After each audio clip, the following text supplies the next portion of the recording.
الحمدللہ والصلاة والسلام علی رسول اللہ وعلی آلہ وصحبہ ومن والہ۔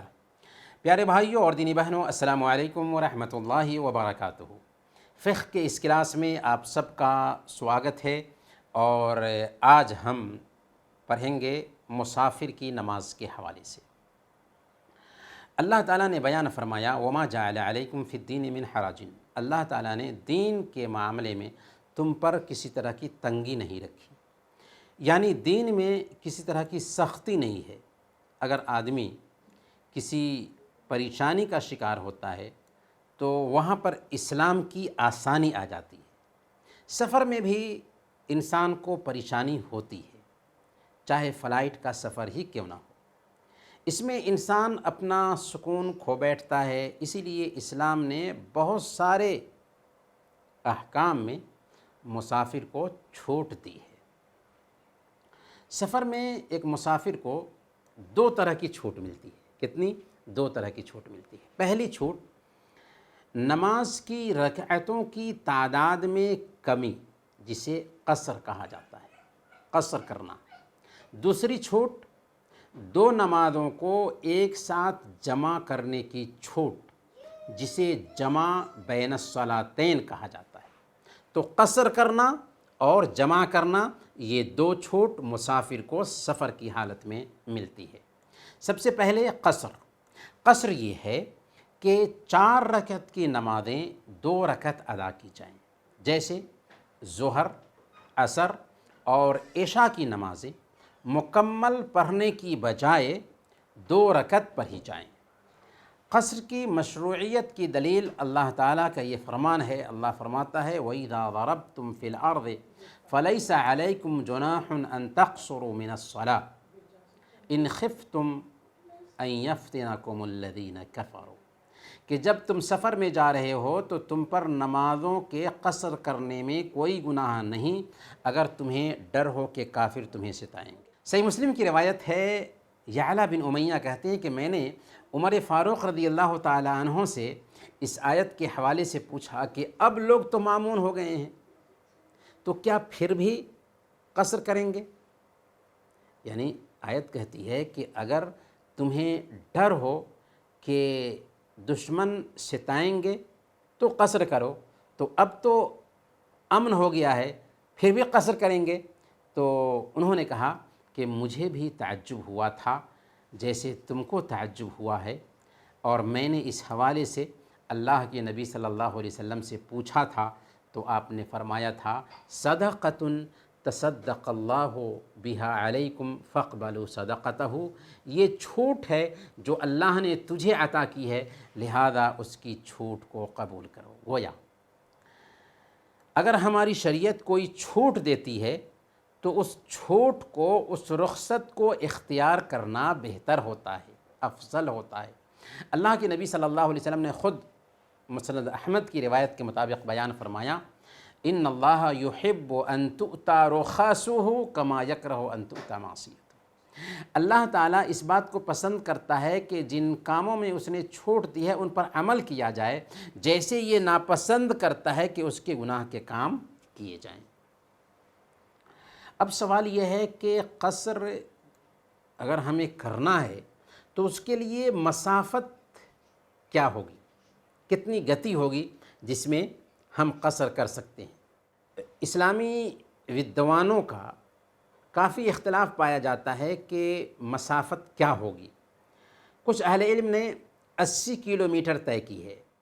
اس ناحیہ سے اگر کوئی آدمی 80 کلومیٹر طے کر لیتا ہے تو وہ مسافر سمجھا جائے گا، لیکن محققین علماء کی رائے یہ ہے کہ مسافت کی تحدید کے بارے میں کوئی نص وارد نہیں ہے، اس لیے اس مسافت کو اس مسافت پر محمول کیا جائے گا جسے لغوی یا شرعی اعتبار سے سفر کہا جائے۔ کیا مطلب؟ مطلب یہ ہے کہ جو آدمی اپنے شہر سے کسی دوسری جگہ کا سفر کرتا ہے، جس کی مسافت کی وجہ سے اس کو مسافر کہا جائے یا خود کو وہ مسافر سمجھے، تو ایسی مسافت پر اس کے لیے قصر کرنا جائز ہوگا۔ اسی کے قائل شیخ الاسلام ابن تیمیہ رحمۃ اللہ علیہ ہیں، اور علامہ البانی رحمۃ اللہ علیہ نے بھی ارواء الغلیل میں اسی کو راجح قرار دیا ہے، اور دوسرے بھی اہل علم ہیں۔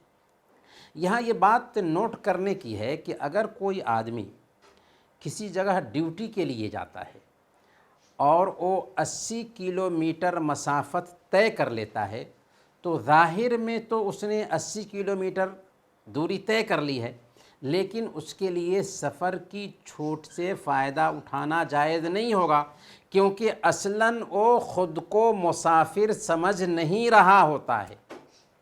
جیسے عام طور پر کویت میں ہی ہم دیکھتے ہیں کہ ایک آدمی کویت سٹی سے جہرہ گیا، کویت سٹی سے احمدی گیا، تو مسافت تو ہو جاتی ہے، لیکن اس مسافت کی بنیاد پر اس کے لیے قصر کرنا جائز نہیں ہوگا، کیونکہ وہ اپنے آپ کو مسافر نہیں سمجھ رہا ہے۔ البتہ نماز قصر کرنے سے متعلق کچھ شرطیں بھی ہیں، ان شرطوں کا خیال رکھنا ضروری ہے۔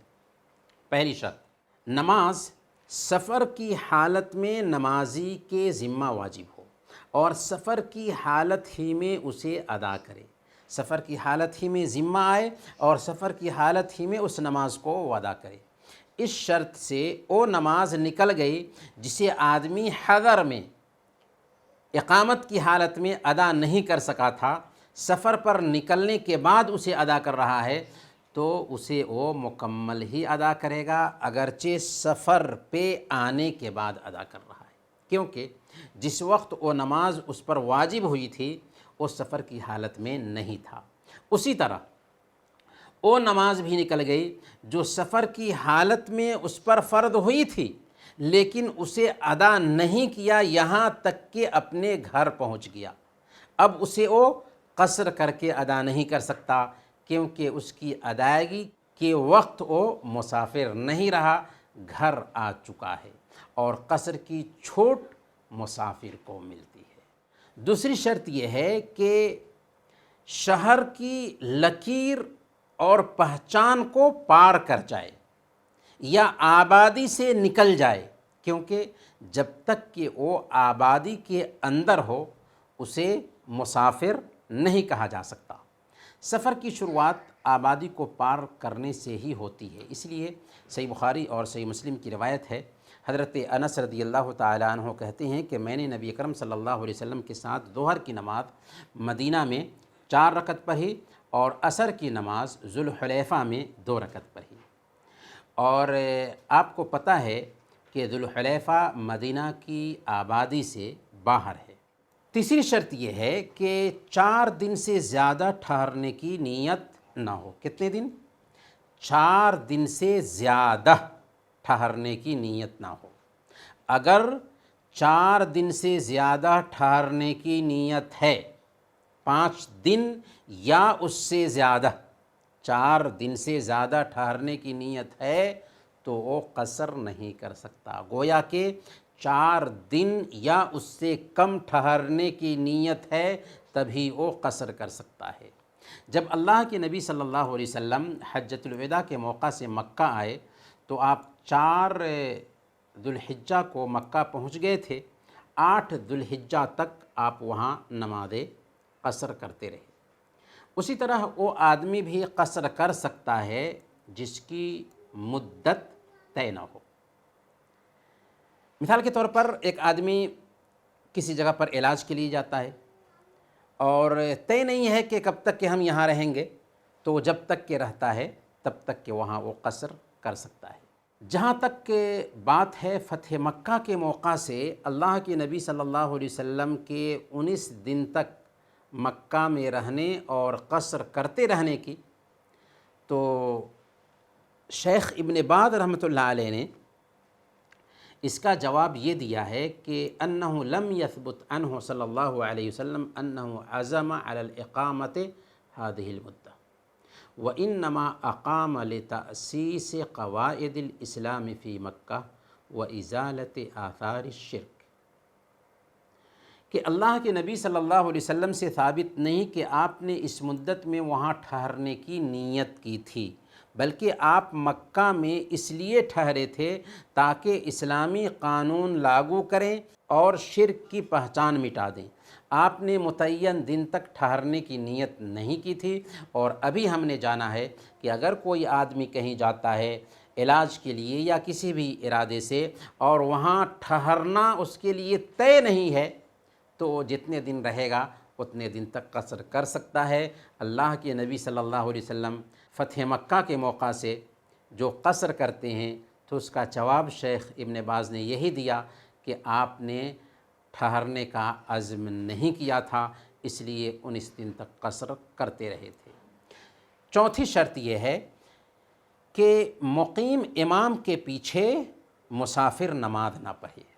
اگر مقیم امام کے پیچھے مسافر نماز ادا کر رہا ہے تو اس کے لیے ضروری ہے کہ وہ امام کی متابعت میں نماز مکمل پڑھے گا۔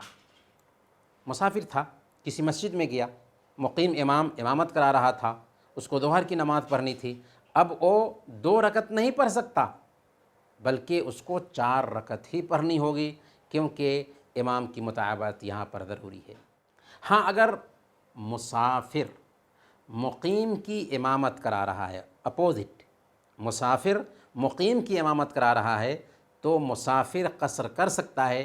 ایسی حالت میں بہتر ہے کہ لوگوں کو بتا دے کہ میں سفر میں ہوں، میں 2 رکعت ہی نماز پڑھوں گا، آپ لوگ اپنی نماز سلام کے بعد مکمل کر لیں۔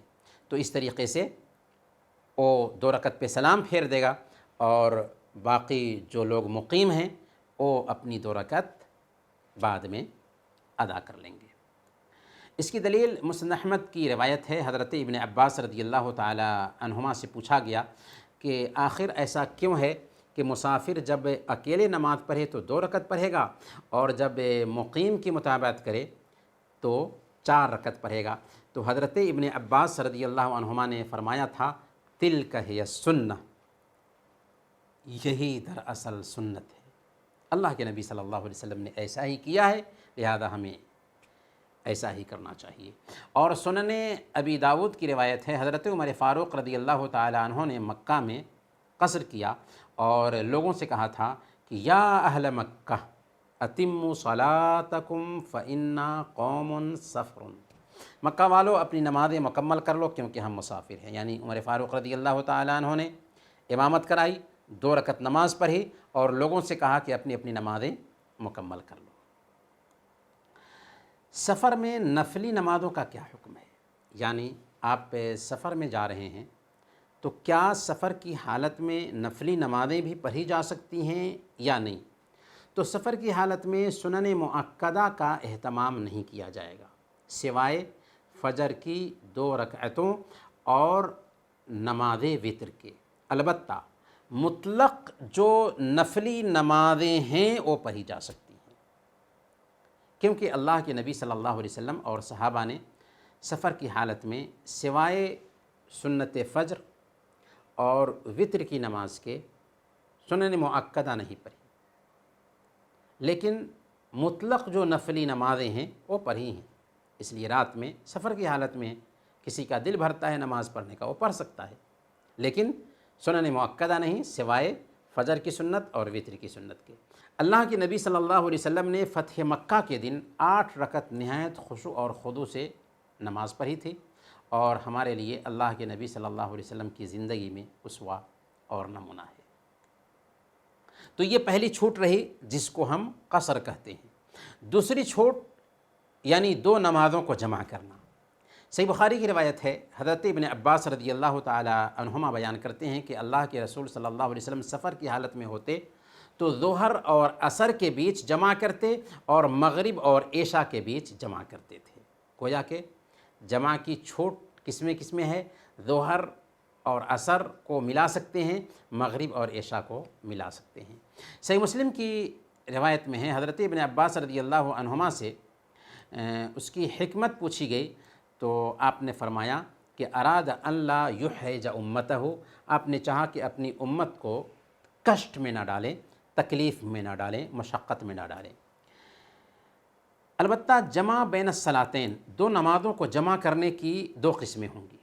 ایک ہے جمع تقدیم اور دوسری ہے جمع تاخیر۔ جمع تقدیم کے بعد والی نماز پہلے وقت کی نماز میں پڑھ لی جائے، جو بعد والی نماز ہے پہلے وقت کی نماز ہی میں پڑھ لی جائے، اور جمع تاخیر پہلے وقت کی نماز بعد والی نماز تک مؤخر کی جائے۔ مثال کے طور پر عصر کی نماز ظہر کے وقت ہی پڑھ لی جائے تو یہ جمع تقدیم ہے، اور اگر ظہر کی نماز عصر کے وقت پڑھی جائے تو یہ جمع تاخیر ہے۔ یہ بھی ہم جان چکے ہیں کہ جن نمازوں کو جمع کیا جائے گا وہ ہیں ظہر عصر کے ساتھ اور مغرب عشاء کے ساتھ، لیکن فجر کو کسی نماز کے ساتھ جمع نہیں کر سکتے، اور نہ ہی عصر اور مغرب کو اکٹھا کیا جا سکتا ہے۔ البتہ جمع تقدیم اور جمع تاخیر کی بھی چند شرطیں ہیں، ان کو بھی جان لینا چاہیے۔ سب سے پہلے جمع تقدیم، ترتیب کا خیال رکھنا ضروری ہے جمع تقدیم میں، کہ جو اس وقت کی نماز ہے اسے پہلے پڑھا جائے پھر بعد والی نماز پڑھی جائے گی۔ مثال کے طور پر ایک آدمی ظہر کے وقت عصر کی نماز بھی پڑھتا ہے تو سب سے پہلے ظہر کی نماز پڑھے گا اور پھر اس کے بعد عصر کی نماز پڑھے گا۔ دوسری شرط، پہلی نماز سے فارغ ہونے سے پہلے ہی نیت ہو کہ دوسری نماز کو پہلی نماز میں اکٹھا کر کے پڑھیں گے، یعنی جب ہم پہلی نماز پڑھ رہے ہوں تو ارادہ ہو ہمارا کہ دوسری نماز جو عصر کی ہے اس کو بھی ہم اس نماز کے بعد پڑھنے والے ہیں۔ تیسری شرط، دونوں میں دیری نہ ہو بلکہ پہلی نماز پڑھنے کے فوراً بعد دوسری نماز کی اقامت کہہ دی جائے۔ ایسا نہیں کہ لوگ سنتیں پڑھ لیں گے پھر اقامت کہی جائے گی، نہیں، بلکہ ظہر کی نماز پڑھ لی ہے اقامت کہی جائے اور عصر کی نماز پڑھی جائے۔ چوتھی شرط یہ ہے کہ سفر دوسری نماز کا وقت ہونے تک برقرار رہے، سفر دوسری نماز کا وقت ہونے تک برقرار رہے، تبھی ہم اس نماز کو پڑھ سکتے ہیں۔ جمع تاخیر کی شرطیں کیا ہیں؟ پہلی شرط یہ ہے کہ پہلی نماز کے وقت میں نیت ہو کہ دوسری نماز میں جمع کریں گے۔ اگر ظہر کا وقت نکل گیا اور نیت نہیں تھی کہ عصر میں جمع کریں گے تو وہ نماز اس کے ذمہ قضا کے طور پر ثابت ہوگی، تاخیر کرنے کا اسے گناہ ہوگا۔ گویا کہ اگر جمع تاخیر کر رہے ہیں کہ ظہر کی نماز عصر کے وقت میں پڑھنے کا ارادہ ہے تو ظہر کے وقت ہی نیت ہو کہ ہم اس نماز کو عصر کے وقت پڑھیں گے۔ اگر ظہر کا وقت نکل جاتا ہے اس کے بعد ارادہ کرتے ہیں تو وہ نماز قضا سمجھی جائے گی اور تاخیر کرنے کا گناہ ہوگا۔ دوسری شرط یہ ہے کہ اس کا سفر جاری رہے یہاں تک کہ دونوں نمازوں سے فارغ ہو جائے۔ سفر کی شرطیں جس میں قصر اور جمع کرنا جائز ہے۔ کیا ہے شرطیں سفر کی جس میں قصر اور جمع کرنا جائز ہے؟ پہلی شرط یہ ہے کہ سفر اتنا لمبا ہو جس کی مسافت 80 کلومیٹر یا اس سے زیادہ ہو، یا ہم نے جو ابھی عرض کیا کہ اپنے آپ کو ایک آدمی اس مسافت میں خود کو مسافر سمجھے۔ دوسری شرط یہ ہے کہ کسی گناہ کے ارادہ سے سفر نہ ہو، یعنی سفر کسی جائز مقصد کے تحت ہو۔ اب ایک سوال یہ بھی ہے کہ کیا بارش میں دو نمازیں کیا جمع کر سکتے ہیں؟ تو بارش میں دو نمازیں جمع تقدیم کے ساتھ پڑھنا جائز ہے، کیونکہ اللہ کے نبی صلی اللہ علیہ وسلم نے ایسا کیا ہے، لیکن جمع تاخیر جائز نہیں، کیونکہ ہو سکتا ہے کہ بارش ختم ہو جائے۔ اس جمع کے لیے شرط یہ ہے کہ مسجد میں جماعت سے نماز پڑھی جا رہی ہو اور پہلی نماز سے سلام پھیرتے وقت بارش ہو رہی ہو۔ اس ناحیہ سے اگر کوئی آدمی گھر میں نماز پڑھ رہا ہے اور جمع کرنا چاہتا ہے تو گنجائش نہیں۔ اسی طریقے سے اگر پہلی نماز سے سلام پھیرتے وقت بارش نہیں ہو رہی ہے، موسم بالکل صاف ہے، تو بھی جمع نہیں کرنا ہے، بلکہ کسی خاص ضرورت کے تحت بھی 2 نمازوں کو اکٹھا کر کے پڑھ سکتے ہیں۔ چنانچہ صحیح مسلم کی روایت ہے، حضرت ابن عباس رضی اللہ تعالیٰ عنہ بیان فرماتے ہیں کہ جمع رسول اللہ صلی اللہ علیہ وسلم بین الظہر والعصر والمغرب والعشاء بالمدینۃ من غیر خوف ولا مطر۔ اللہ کے نبی صلی اللہ علیہ وسلم نے مدینہ میں ظہر اور عصر اور مغرب اور عشاء کے بیچ جمع کیا بغیر کسی خوف اور بارش کے۔ آپ سے پوچھا گیا کہ آپ صلی اللہ علیہ وسلم نے ایسا کیوں کیا؟ تو انہوں نے فرمایا کہ اراد اللہ یحرج امتہ، آپ نے چاہا کہ امت کو کشٹ میں نہ ڈالیں۔ اسی قبیل سے بیمار کے لیے بھی چھوٹ ہے کہ اگر اسے نمازوں کو وقت پر پڑھنے میں پریشانی ہوتی ہے تو 2 نمازیں جمع کر کے پڑھ سکتا ہے۔ شیخ ابن عثیمین رحمۃ اللہ علیہ لکھتے ہیں کہ آپریشن کرنے والا ڈاکٹر جس کے لیے وقت پر ہر نماز کو پڑھنا مشکل ہو، اس کے لیے اس بات کی گنجائش ہے کہ 2 نمازوں کو جمع کر کے پڑھ لے۔ اسی طرح طالب علم جو غیر مسلم ممالک میں پڑھتا ہو اور اسے وقت پر نمازیں پڑھنے میں پریشانی ہو رہی ہو، ایسے طالب علم کے لیے بھی جمع تقدیم یا جمع تاخیر سے نماز پڑھنے کی چھوٹ ہے۔ تو یہ کچھ تفصیل تھی سفر کے حوالے سے۔ اللہ تعالی ہم سب کے ساتھ خیر کا معاملہ فرمائے اور ہمیں دینی سمجھ عطا فرمائے، آمین۔ وصلی اللہ علی نبینا محمد وعلی آلہ وصحبہ اجمعین۔